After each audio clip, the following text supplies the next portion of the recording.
6,04,688 जन। सेहीपरि भिन्नक्षम भत्ता आवेदन करिसेंति 40,927 जन हिताधिकारी। सेपटे विधवा भत्ता आवेदन करिसेंति 6,105,579 जन। वार्धक्य भत्ता आवेदन करिसेंति 4,64,849 जन एवं कुष्ठरोगी भत्ता आवेदन करिसेंति 269 जन हिताधिकारी। एने विधानसभा रे उत्तर रखिले मंत्री नित्यानंद गंड। परवर्ती खबर सुभद्रा योजना पुणी बड़ अपडेट। द्वितीय किस्ती रे सुभद्रा टंका पाई नथिया महिला और आदौ टंका पाई नथिया हिताधिकारी जरूरी खबर। सुभद्रा परवर्ती किस्ती टंका को नहीं बड़ अपडेट देइछंती उपमुख्यमंत्री प्रभाती परिडा। कहले द्वितीय किस्ती पाई नथिया महिला आदौ टंका पाई नथिया हिताधिकारी को मिलिबो टंका। मार्च 8 रे द्वितीय किस्ती पर 19 रे सुभद्रा को नहीं आसीछि बड़ सूचना।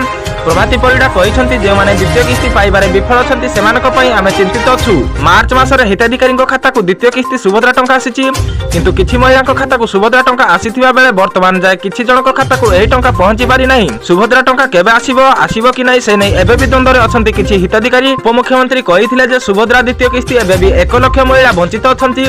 राशन कार्ड और इनकम रे तालमेल खिलापी जोगु 1 लाख महिला खाता को टंका पहुंची नाही। सेथिपाई आमे चिंतित अछु। मार्च 31 पर हेबो 1-to-1 सर्वे। राखी पूर्णिमा रे वंचित योग्य हिताधिकारी पाइबे द्वितीय किस्ती। जे माने प्रथम किस्ती पाइथिले द्वितीय किस्ती आसीबा बेले तांको पाखरे थिबा राशन कार्ड को आय वर्ग अधिक थिबा राशन कार्ड फेराइछंती। सेही कारणरो 1 लाख महिला को असुविधा भोग करिबा को पडुछि। प्रथम किस्ती पर किछि महिला तांको भितरु गाड़ी किनिछंती। 5 एकर जमी थाई धान मंडी रे अधिक धान देइछंती। जेउ असुविधा हिताधिकारी चयन प्रक्रिया को चैलेंज करिछि से कारणरो 1 लाख महिला रिव्यू चलिछि। रक्षाबंधन समय रे जेउ मानक तांको भितरु योग्य हेबे सेही समय तांको किस्ती तांको मिलिबो। परवर्ती खबर एथरा मागणा रे नै पारिबेनी आईपीएल मजा देबाकू पड़िबो एतिकी टंका। आईपीएल 2025 रो आरंभ आज ठारू अर्थात मार्च 22 रे हेबाकू जाउछि। एही टूर्नामेंट आरंभ कोलकाता नाइट राइडर्स एवं रॉयल चैलेंज बेंगलुरु मध्य हेबो। एही मैच भारतीय समय अनुसार 7:30 रे आरंभ हेबो।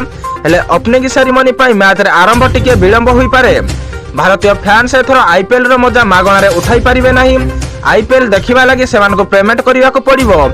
गत 2 वर्ष फैंस एही लीग रो मजा जियो सिनेमा पूरा मागणा रे उठाइथिले, किंतु चलित वर्ष एपरि आउ होई पारिबोनी। एमिति देखिबे मैच भारतीय fans KKR versus RCB IPL 2025 रो प्रथम मैच टीवी रे स्टार स्पोर्ट्स 18 रे विभिन्न चैनल रे देखि पारिबे। केते टंका रिचार्ज करिवे। आईपीएल 2025 रो प्रथम मैच रे लाइव स्ट्रीम जियो हॉटस्टार रे हेबो, किंतु एथर एही स्ट्रीम मागणा रे हेबो नाही।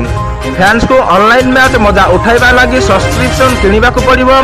यह व्यतीत जियो 100 टंका प्लान मध्यम बाहर करिछि। परवर्ती खबर गूगल प्ले स्टोर रो डिलीट करा गला 300 रु अधिक ऐप्स चुराउथिले credit card data. Android device पाई गूगल प्ले स्टोर हेउछि सर्वाधिक व्यवहृत ऐप स्टोर। एथिरे बहु संख्यक ऐप उपलब्ध जा एंड्रॉइड व्यवहारकारीक कार्य को सहज करिथाय। तथापि केवल एथिरे एपरि ऐप थाए जा व्यवहारकारीक तथ्य चोरी करिथाय। वर्तमान प्ले स्टोर रो 300 रु अधिक एपरि ऐप डिलीट करा जायछि जा एंड्रॉइड 13 रो सिक्योरिटी फीचर को बाइपास करी व्यवहारकारी डाटा चोरी करुथिले। एगुडी को समुदाय 6 कोटी रु अधिक थर इंस्टॉल करा जायथिला। खबर अनुसार गत वर्ष आईएएस थ्रेड लैब अनुसंधान करिथिला जे प्ले स्टोर रो एपरि 180 ऐप उपलब्ध जा 20 कोटी फेक ऐड रिक्वेस्ट पठाइछि। परे अनुसंधान रु जणा पड़िछि जे एही ऐप गुडी को संख्या होछि 331। एही ऐप गुडी को विज्ञापन देखाई प्राइवेट डाटा शेयर करिया को लोकन को उत्साहित करिसंती।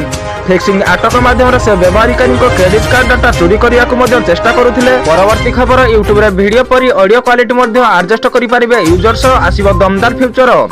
यूट्यूब एक नुआ फ्यूचर टेस्टिंग करिछि। एही फ्यूचर आसिया परे व्यवहारकारी को पाखरे ऑडियो गुणवत्ता एडजस्ट करिवार विकल्प रहिबो। यूट्यूब ऐप रे लेटेस्ट बीटा वर्जन एक कोड देखा जायछि जहा दर्शा जाउछि जे वीडियो गुणवत्ता व्यतीत व्यवहारकारी माने निज पसंद अनुसार ऑडियो गुणवत्ता मध्य सेट करि परिबे। एनै अनेक दिन हेबो यूजर्स दाबी करि आसुथिले वीडियो क्वालिटी एडजस्ट फ्यूचर रहिछि।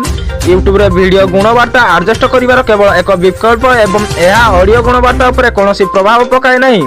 यार अर्थ होछि जदि आपण उच्च गुणवत्ता सहित वीडियो देखुछंती तथापि ऑडियो गुणवत्ता अपलोडकारीଙ୍କ द्वारा स्थिर एवं यूट्यूब द्वारा स्थिर करा जायथिया परि रहिबो।